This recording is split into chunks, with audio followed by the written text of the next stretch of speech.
Okay, if you look at it very well, we are creating or we are calculating what payroll. You get it. So what we are going to do first is look at it very well. We have what the gross pay, we have the payee, we have the FWT, and we have net pay. Now, gross pay, we all know that gross pay is the money gotten before expenses is being made. You get it. Then payee here is a taxation, while FWT is also a taxation. Payee here is pay as you earn. FWT is federal withholding tax. You get it.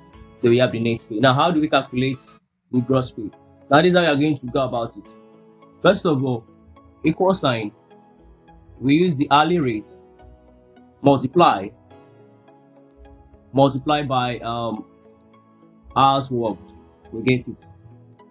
Then we get what 7,800. So we have this as what the gross pay. You understand? We are going to just copy it down.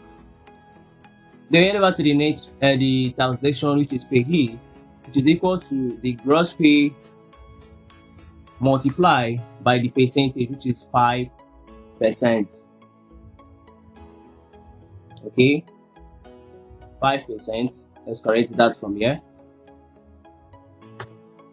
Okay, so we have this 394 naira. You get it. So we copy it down.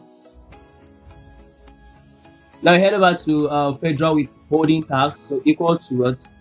Equal to gross pay also multiply by 4%,